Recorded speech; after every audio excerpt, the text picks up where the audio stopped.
Now, I know what I'm about to say is going to be extremely controversial. A lot of people are going to have a lot of emotions that they want to spew in the comment section about what I'm going to mention in this video. I understand it. I get it. Keep in mind, this video that I'm posting right now is for those of you that want to just go out and catch fish and have fun. You've got a family member and you just want to catch fish. You got a son, a grandkid, your wife, your spouse, whoever it is, and you literally just want to go fishing and have fun. I'm not talking about the aspect of tournament fishing. I'm not talking about whether this should be banned. I'm not talking about any of that. I'm simply talking about the act of enjoying your time here on earth and going out and fishing. If that sounds like that's you right now, there's probably not a better tool for you to use during the winter time of the year, especially if you live on a lake like where I'm about to show you we're fishing today, than forward-facing sonar. Now, I know you're going to be upset about it. Some people even believe it's cheating, but it's a skill that you'll have to develop. Does it make fishing easier? Absolutely it does. That's why so many people like it. If you're interested in catching more fish, this video is for you. If you just want to go out and have fun, this video is for you. There's very few largemouth left in the lakes anymore. They're in here, don't get me wrong. I mean, I catch them, but oh, Tim, let's go. My God. I'm trying to tell him about largemouth. He's like, what largemouth? Hook set. Hook set. They feel like studs when you first get into them. Yeah, exactly what you got to think. You're pulling them 30, 40 foot down, right, straight under the boat. Just that little pressure, wasn't it? Yeah, just that little pressure. They definitely want that bait better because I've been shaking the drop kickers down. Look at that little thing. Oh, and I didn't get a bite in the last little bit. As soon as I put that on, I got a bite. I'm glad to see that you decided to participate. Yeah, I had to join the party. Hey, I wasn't gonna let you. Hey, I want you to catch fish, but I don't want you to catch them by yourself. Let me know if this is a problem for you. When you look at some of these screen readings, you don't really know what you're looking at. You're not really sure how you would get a bait down there or what bait you should use. If any of that information is intimidating for you, I just want to invite you to come to my straight up fishing school. This is where I talk very, very deeply about what's going on, what I see, and how you can go out and fish it. We can make it very clear for you so you can go out there and catch fish. Join the class. You can go to sufschool.com. Pick a subscription plan, download the app, and you'll have access to all the classes on your cell phone, or you can just sit down at your computer and watch it maybe while you're at work. After this class, catching fish, using your electronics, you're gonna find it to be so easy. In fact, it's probably the easiest way for you to catch fish. You just need to know a few elements to be able to find the right places, use the right baits so you can catch more fish. Listen to this. In my opinion, forward-facing sonar has changed the game for me specifically in 3 distinct ways. One is just around the idea of facts. When you use forward-facing sonar, you're only dealing with facts. For the longest period of time, when we would pull up to an area, we would pull up to a point, we would pull up to a hump, a brush pile, and for the most part, we're guessing if there's fish there or not.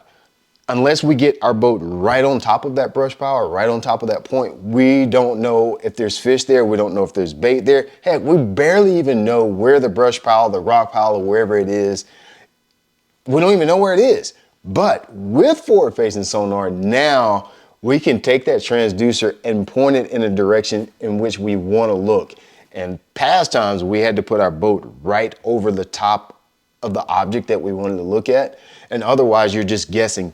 Thinking that your bait got down to the structure, you would try to count it down and maybe guess if it was getting down to the timber.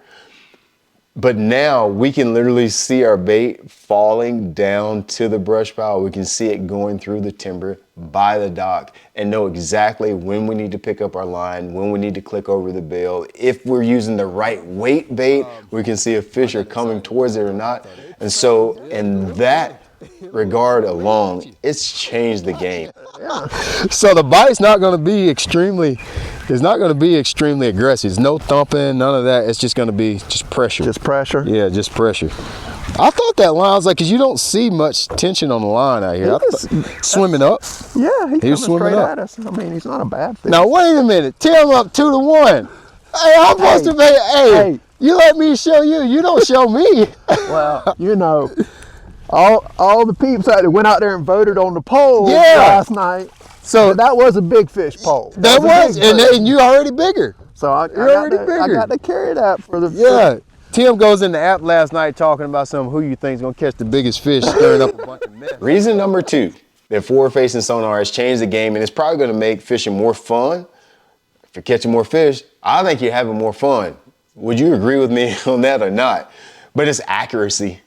I've kind of already alluded to it in point 1, but it's accuracy. What we're doing right here in this video, it actually requires a lot of accuracy. If you're 5 foot to the left, 10 foot to the right, number 1, you're gonna stay snagged up.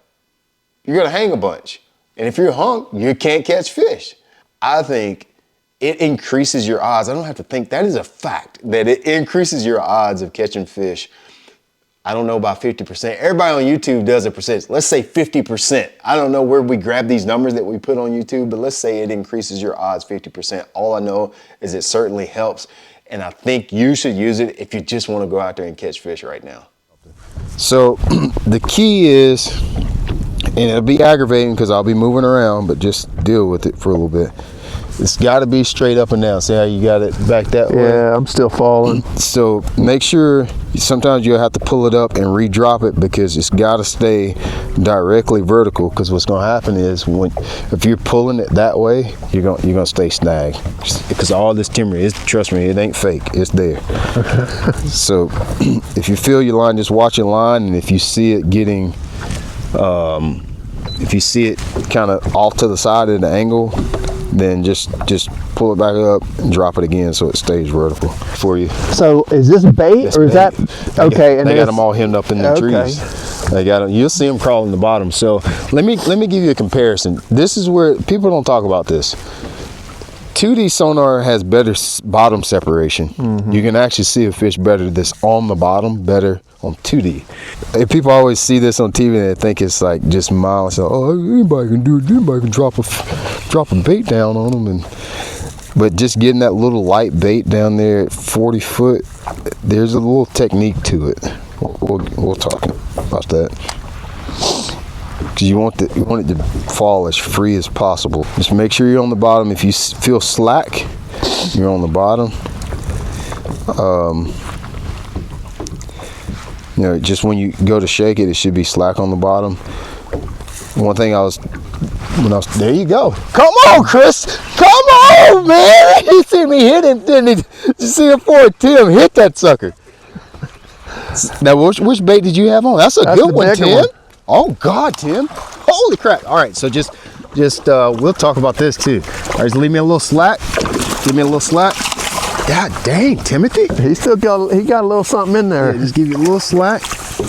All right, look at that, my God! He hit that sucker. Hey! Gave him the business. Yeah, give him the business now. All right, let me put this in anchor mode. I see quite a few down there. That's a good one. Now, what's the deepest you caught a bass so far? That. He said that. So we're setting in, we're setting in 40 foot. I'm gonna drop my bait, 'cause there's a bunch of them down there. Setting in 40 foot fishing timber. Look, you dropped it down there. There's a school of fish and some bait. Dropped it. You did it perfect. Perfect. A lot of people struggle with that. That's perfect. That is a beautiful fish. Yeah, too. Look how healthy he is. Yeah, that's a good one. For here, that size 2.5s, 2 3/4 is tough to catch this time of year. Yeah, so that's a really good one. Yeah, right at 2. They're thick fish, so they're gonna weigh a little heavier than they look a lot of times. But that's a really good one. Let me get a good cell phone pic of you on that. Hold on, we're gonna get you started up here. That's a good one. Good job, man. All right, I'm gonna do a little video here too. Nice. All right, Tim caught his first one. First fish in the boat today. He said that's the deepest bass he ever caught. 40 foot, he dropped on one. Now it looks really, really easy, but let me tell you, trying to drop a little 2.5-inch bait or 3-inch bait in 40 foot of water for the first time, is something that I always see a lot of people struggle with when they fish with me, and I show them this method of fishing. It looks easy. You think you just open the bail and drop it down, but there's always a method. The boat is moving, there's wind. The bait is actually pretty light, so it takes an extra amount of awareness to know where your bait is in the water column and to keep it on the bottom. Now, Tim adjusted to this really well, but he's a seasoned fisherman just wanting to know more about fishing deep like how we are today. But there's a science to it, and that's some of the things that I teach in my school. Now, this next thing I know is going to be something that everybody can relate to, because I know I can, and I actually fish for a living. I bet probably one of the biggest things hindering your advancement and where you want to be as a fisherman is time on the water. Managing your time is hard. As an adult, we got things to do. We got bills to pay, we got meals to cook, we got practices to go to with our kids, we got to keep things clean, and the laundry don't ever seem like it's done, right?